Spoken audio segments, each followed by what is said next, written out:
Hello, welcome to the PrepMe podcast. As usual, I'm one of the hosts, Tora, and I'm with the other host, Chancey. That's me. I'm here. He's always here. I can't get rid of him. I'm not going to. We're the hosts of the PrepMe podcast. This podcast is made especially for you, the Canadian pre-med student, and it's made possible by generous sponsorship from Prep 101. Prep 101 is Canada's top MCAT test prep company. So take a look out for their MCAT courses coming up in the summers of your pre-med journey. Today, we're going to be talking about something that I have lots of questions about. I think Chancey has lots of questions about. And we're going to be asking each other stuff because it's about reference letters. I need a reference letter. I need it stat. I need it tomorrow. Are you stressed? Can you make me a reference letter? You're not going to get a good one, but Okay. I'll get it to you. Oh, good point. Okay, so you need more time than just today. Okay, good thing. First lesson. Turns out. Okay. Yeah. Fair enough. How many reference letters have you written, Tora? I want to start there. 50? For medical school? Yeah. Oh, gosh. Yeah, sure. We'll stick to medical school based on the podcast. Just medical school, I would say over 50. Wow. And that's wild. And do you find students in general ask letters of reference like at a particular time of year? Is it always right around application time? I know. So I know that the American schools have more of a rolling admission. So those reference letters will come in kind of fits and starts starting about, I don't know, April. I might start to get a couple of requests for that. Then I usually generally forget, and then I need to be reminded. But I know in late August, in August 15th, I'm going to get a whole bunch of requests. And I know the deadlines are coming. They're September 15th, October 1st for the vast majority of schools, right? Yeah. So I have those dates marked in my calendar anyways and in my brain. So I know that's a big deadline for me as well. So there is a bit of preparation I do. I mean, for the audience, I teach at the University of Alberta, and I do a lot of the big first and second year biology courses. So I would teach on average 1,000 students a year. So I certainly have my fair share of students that I'm cheering for as they on their pre-med journey, and I want to support. So that's why I end up writing quite a few a year. So with that said, and this might be so like silly for some, but I think it's important to lay the foundation. In your opinion, like what is a reference letter? What's the purpose of a reference letter? Well, I almost want to ask you that too. You can. Right? We can double team. Okay. I want to hear you first though. Like, what do you think? Like, in terms of you're asked to do a reference letter for a med student, what are some things that like because you've written enough of them now? Like, do you have a schematic or a foundation of I need to speak to these things? I think. Like, what are those things? Like, what's in the reference letter? I want to speak to their integrity as a person. I think that's the biggest one. So integrity and potential. Those are the two topics I probably try and hit on the most. As far as some students where it's like they got a 4.0 in my class, I got an A, and that's all I know about them. That obviously doesn't make a strong letter. But for the students that I know, I try and focus on like character, their ability to communicate, their maturity is a big one where there's definitely places where students can improve. And I'm like, oh, there has been one reference letter I wrote to someone about someone, and I told them, look, this isn't going to be a particularly strong letter. I'm sorry, but I can't give you a strong letter. And I said straight up, like, I don't think I'm the right person for you. And they still wanted me to write it. Okay. And the biggest reason that I had and the biggest objection I had was that I didn't feel like their maturity was up to speed in terms of what they could really achieve in medical school. So I really thought that they might be a good candidate in future years, but I couldn't support the application that year. So I resisted writing the letter, but at the same time it completed their application and they decided they needed it, even though I told them it wasn't going to be strong. So I really feel bad about that one, but I was also doing what they asked for. So. And good of you to actually oblige and say, like, just so you know, like, there might be other stronger referees out there, and I'm not going to necessarily be able to generate a strong letter of reference. Because I feel like sometimes people won't say that. They'll just write a really crappy reference. They'll fill in whatever form is sent to them by the school, and they hit submit. And the student never knows really how truly strong or weak it really was. So I wish there was more people like you out there that could actually say, yes, certainly, and I'll comment on these things versus, no, it might not be a great fit. Just so you know, like, I'll do it, but I don't think I'm your best referee. And I've done that a couple of times, and then I'm like, well, all I can say is that you did well in my class. But other than that, and sometimes, students are desperate and that's usually more for like scholarship applications where they just need a verification more than anything. Right.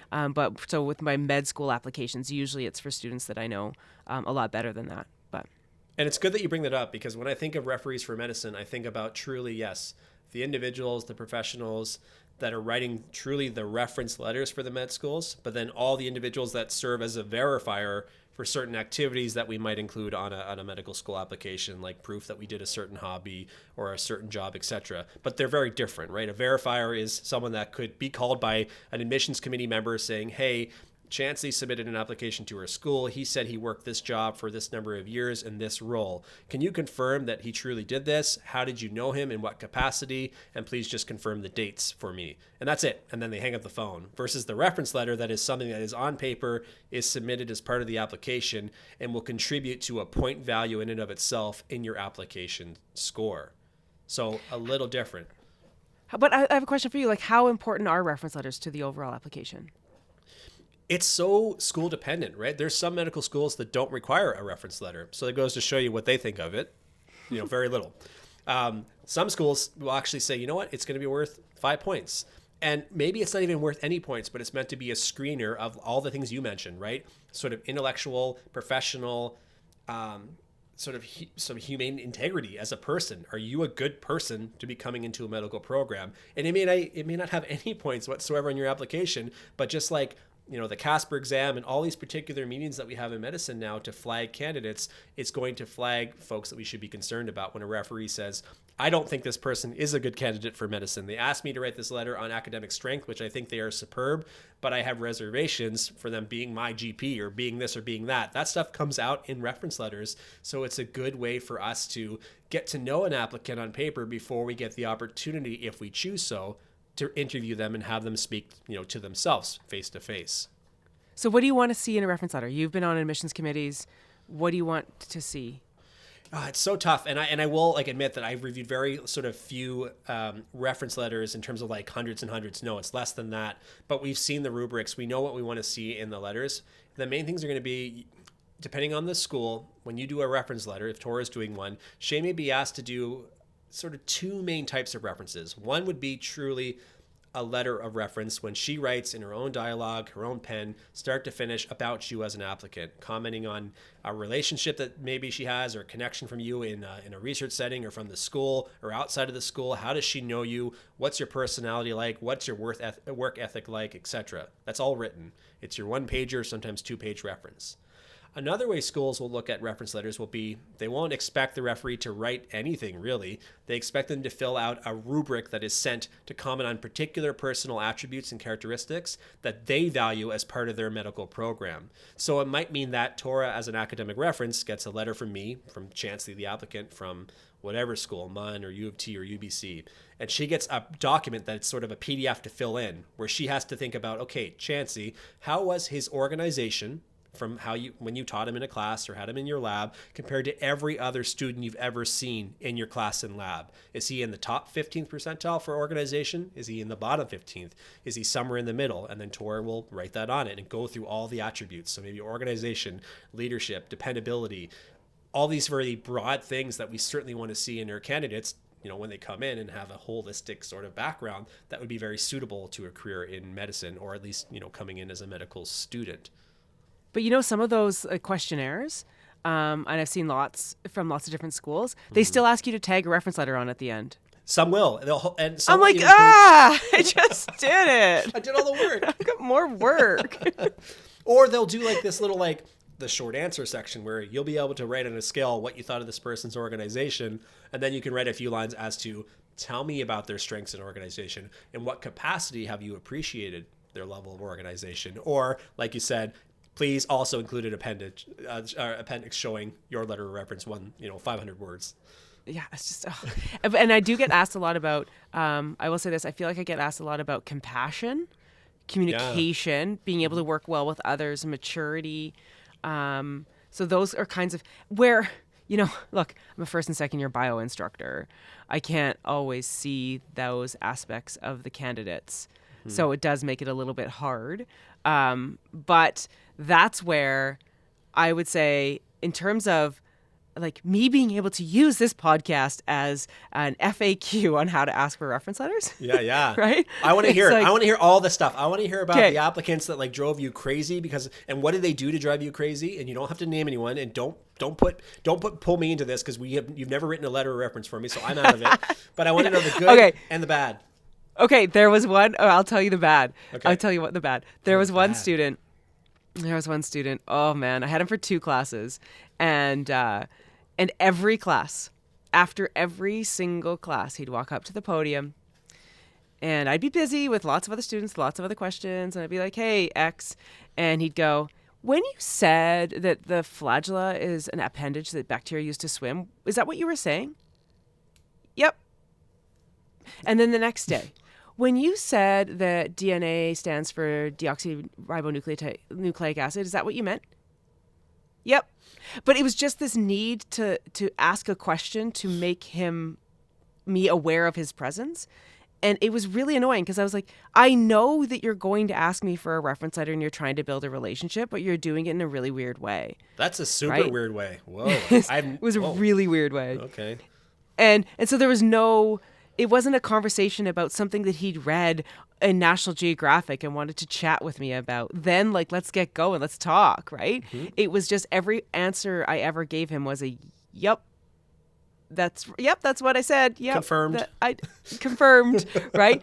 And so then he comes to me for a reference letter, and I certainly know his name, and I know which courses he's taught, and I've had conversations sort of with him, I guess, single-sided conversations. Right. And he asked for a reference letter, and I'm like, I don't know if I can give you one. We've never had a real conversation. I could recognize you and say hi to you in the halls at the mall if I saw you, because you certainly, can put a face to the name. Right. But then other students, and here's another thing that also drives me crazy, when students don't have profile pictures in their email address. Ah, so you like the profile pictures? Because I need the profile picture, because here's the thing. There was one student who throughout the course of the semester had just fabulous questions, really insightful, really kind and really funny. And so we just had these like email thread that I was like enjoyed. I was like, this guy's so awesome. And then there's this student in my class who would come to me after the end of class who was also just had a really great way about him and asking questions and engaging and really interested. And I didn't put 2 and 2 together. I didn't know those were the same people. And so I guess, how would I? Right. Yeah. Right. And so then it took him coming to see, because then I got this email from someone who said, I've talked to you a lot in class. I'd wonder if you could write me a reference letter. And I said, sure. Can you come see me?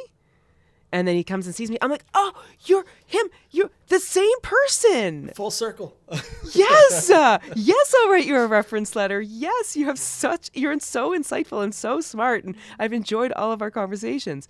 So that's one thing where, again, really simple, really clear headshot is your email profile picture, can put a face to the name. Okay. So those are really, really simple things. And then the other, learn from the bad is don't just talk to your prof to talk to the prof. You're not building a relationship. Talk to your prof when you have something to say. And it's sometimes hard to judge that, but right. So it's really obvious to someone who's taught a lot of first and second year classes when students are just trolling for an eventual reference letter. So how do you develop this good, you mentioned the word relationship and then we were talking about connections. How does a student that's in a class of, 60, 100, what's your advice for them to develop that connection that would warrant maybe appropriately asking for a reference letter? What have you seen? What have you experienced? It's come for genuine help. And this is the issue I have with reference letters. And Chance, I talked about this before, that the good students shouldn't need help. They don't need support. I never had a reason to talk to my profs, ever. Why would I? I went to class, I understood it, I went home, did well. Right? And so I get that the reference letter system, certainly through first and second year, is kind of broken that way. That if you're getting an A, you sometimes don't need to contact them. But sometimes it is just if you're interested in the material, show me you're interested in the material. Right? Just ask insightful questions. Engage me in a way that's hey, I heard about, gene editing and I've been thinking about this for a while. What do you have to say about that? I want to talk about that stuff. I'll talk about it with you for hours, right? I'll nerd out with you. But so that's where we start to chat. And if you genuinely want to come and ask for my advice, I'm always I've got a good open door policy or open office hour policy on Zoom. where it's let's chat about what you want for your future, and let me help you get you there. Because if I can believe in you, I'm going to believe in you, and I'm going to help, because I have lots of resources and lots of advice to help you get there. So I do want to find those good students, and it's hard to do. But here's the thing, and this is another little good piece of advice, and learn from the good, is lots of schools have small class size research classes for second year students and onwards, journal clubs, Special topics lab courses. special topics. And sometimes those are coming later, but that's okay. You'll get the reference letters in time for your application. Take those. You sometimes have to dig through a calendar. You sometimes have to apply for special permission within your program to take them. Okay. I know at U of A we have Bio 298, 398, 498, 499. And as early as second year, you're working in a lab and you're getting a grade for it, and you're working under a grad student, you're working under a professor. And that's how you build the relationship. You're not going to in a class of 400, right? Especially if you're a good student who doesn't really need have to ask me any questions. Could you imagine if you had 400 students acting all the same way that the good student acted, reaching out to you, wanting to grab coffee, wanting to talk about genetics and CRISPR technology? You would not be able to do it. If 400 people wanted to talk to me about genetics, I would probably go for coffee with all of them. Okay? No way. Just geeking out. Thankfully, we always have a few students that volunteer as tribute to take Fs and don't show up, like I was in first year. And but I think that is those are kind of the things where reference letters, if they come naturally, because you're putting yourself in a position to build a relationship but don't force it, that's where you get the most valuable reference letters. And it's hard to do, but there are classes available, and you can find them. You just often have to dig. Sometimes they're interdisciplinary studies. Sometimes they're leadership classes. There's all these classes that I've taught that have under 40 students. And I know everyone by name, and I know all of their goals and desires and hopes for their degree. And so that's where we really start to be able to talk about something that is real. And I think that's where I can give a 2-page reference letter talking everything about how wonderful Chansey is. Oh, come on. And you know what? You would need a lot more than 2. No, I'm just kidding. You could probably summarize it in a paragraph, let's be honest. He's all right. But to your point, too, you said the word real. And I think as somebody who's done and reached out for reference letters and have felt like, oh, gosh, who is good to ask? And a lot of that is decided for you by schools that want reference letters. They'll tell you, like, I want to see 3 reference letters, or I want to see 2 reference letters, and I want one of them to be an academic, and I want one of them to be a professional or personal letter of reference.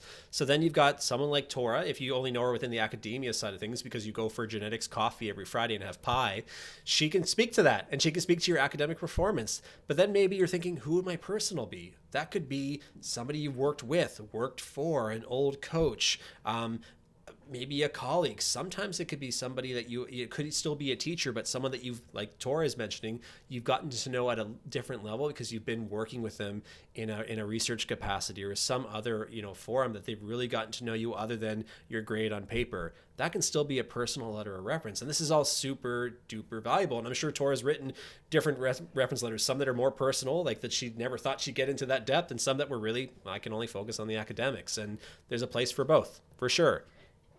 And I actually now I've only said it twice for two applicants. And what I said is my gold standard of what I think should be, or which candidate I think should be getting into medicine with flying colors. I said, look, this is my gold standard. I could see this person be my doctor one day. Or I could see this person, awesome. And I knew someone who wanted to be a pediatrician, and I said I would happily have this person take care of my daughter. Mm-hmm. And but I only ever said it twice because I also want to make sure that I'm not writing fluff letters. Like I do have to preserve my integrity as well. I give strong letters and I speak to maturity, integrity, and potential. But that's the line I reserve now only for 2 so far. And both of them got into medicine. I don't think because of me. I think they were just also wonderful candidates. You helped. I saw the same thing. You definitely helped.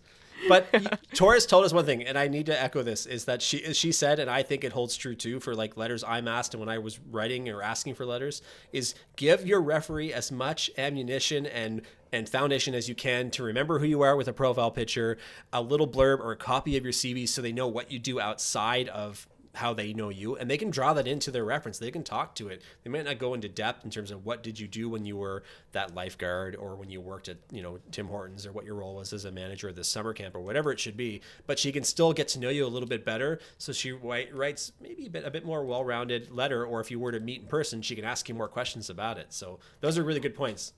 And speaking to meeting in person, I do now strongly encourage that. Okay, so there's a couple of things. There is a couple of things that are kind of, again, don't make it awkward, right? This don't make it awkward with the prof. We're humans. We're just regular people who just are nerds. And one of the things is, if I know you, I know you, you don't have to introduce yourself with that email. It's happened a couple of times. What do you mean? Hi, I'm Chance Avino. You may remember me from your course bio, blah, blah, blah. I sit in the first row, usually wear plaid. Yeah, exactly. You've had, there was one student, I was a class of 15 people. I knew the student very well. We had long conversations and debates and classroom discussions. And then this email comes in and is like, hi, my name is X.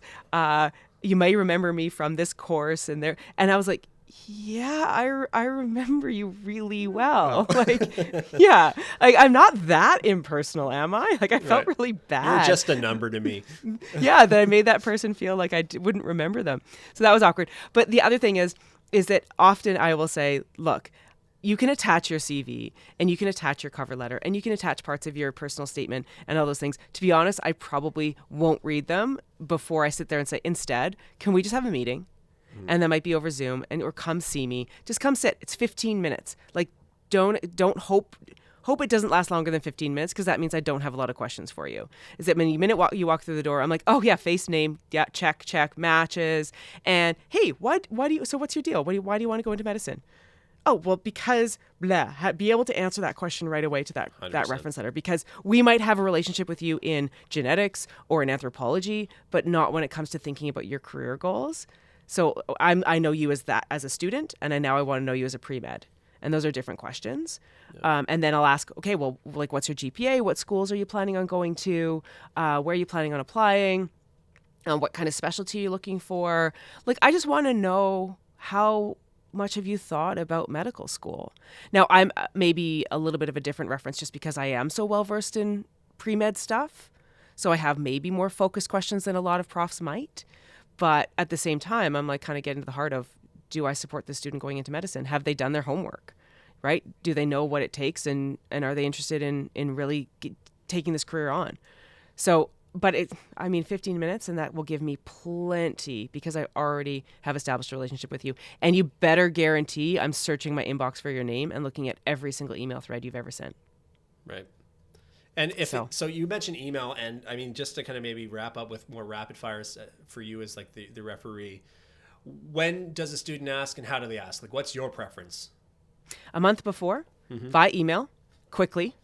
Hi, Dr. Couture. What's up? What's up, Tora? Ref letter? P.S. Due soon. Yeah. Later. No. A month before. I know they're coming, so it's all good. A month before, then just a quick hi, Dr. Couture, or Tora, depending on how you know me. You were my prof in X and Y course. I'm planning on applying to medical school. If you've talked to me ever about it before, as you know, I've been thinking about medical school. It's my application year. I'm hoping for a reference letter from you. Can you let me know your capacity at the moment to complete this reference letter by October 1st? And this is the school I'm applying to. Oh, you've totally gotten that email before. That was like, folks, we don't have a script. That is genuine from the top of her head. She has seen that in an email. There's no doubt the way that flowed. Done. Oh my Done. gosh. That's all I need to see. I actually don't need your personal essay in that email, because I really just want to hear it from you, because I also have to put a face to the name. So a month before, then maybe a week before the deadline. As the applicants, if someone's submitted the reference letter or not. You do, right? Yeah. We'll see it. We'll be able to log into our portal, and it will say you still have a pending a reference letter from Tora Couture, or you it's been submitted. Tora's letter is in your inbox. You're good to go. So yeah, we know. Yeah. So then a week before, another quick reminder. And don't say oh, sorry, I just I'm hoping you can still do this, and I just wanted to. Just hi, Dr. Couture. Just letting you know my deadline's in a week. I'm really looking forward to your letter, and thank you so much for doing this. Done. Right. That's it. Reminders, no, do not even hesitate. Do not apologize about sending a reminder. They're very valuable. Even if 3 hours before, if the deadline's at midnight, send a reminder at 9 p.m. if it's still not there. Okay, we do want to make sure that you're getting your reference letters, and we do want to make sure that they're strong. There's just a lot of them, and honestly, to me, sometimes just happens is that I know I have 5 reference letters to do. I forget who they're from. I've counted them in my head. I've got 5. And then I'm like searching my inbox, in my inbox going reference letter, what school, crap, medicine, Google all these search terms, trying to find that 5th. So that when that email pops up, I'm like, oh, right, it's for Jay. Right. I meant to write that out. So I'll probably write 15 or so every cycle. And I just make sure that I have your name on the list. That's all. So it's easy. You made me think of something. Did you know that as an applicant, say if I asked you to do a reference letter for me, I can log into my portal and I can see if you've submitted it. I can see if it's not there yet. I can also choose to actually say whether or not I want to include it in my application or not. So I could ask 8 to 10 people for reference letters, and I can pick the 3 or 4 that I want to be submitted with my application. So if you're late and I'm worried because it's an hour before I have to submit, I'm not truly out of luck because I don't have the number of reference letters. I might just reprioritize. Did you know that? So you can ask for more than the reference letters that you need? You certainly can. Not every school, Nobody's ever told me that before. You can. Now, they'll only let you have maybe not 10, maybe 5 submissions, and you need to pick 2 or 3 to actually include. But I can put a check mark as to I want this person and this person and this person. So, yeah. So all those last minute reference letters that I've done, they probably didn't even count? Or you save their bacon, one or the other. I feel like their future is in my hands if I don't get this done, and it's not.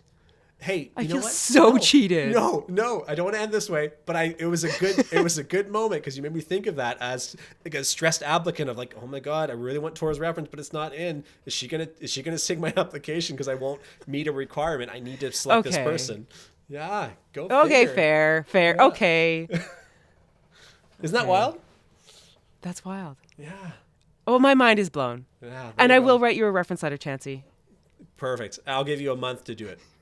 Okay, good. And I'll write you that email like to the T as to all the things you want to hear from me. And everyone copy down that script right now. And I'll include that perfect like my start photo for all my like acting roles. It's in there. Oh yeah, the headshot is. Let me guess. Your chin is resting on your fist. Yeah, or I'm just kind staring of like off into the distance, and I look wearing a turtleneck.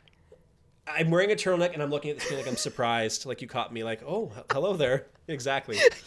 You got your Zoolander going? Exactly. See, who gets that reference? I figured you would, but I don't know if anybody listening knows what I'm talking about.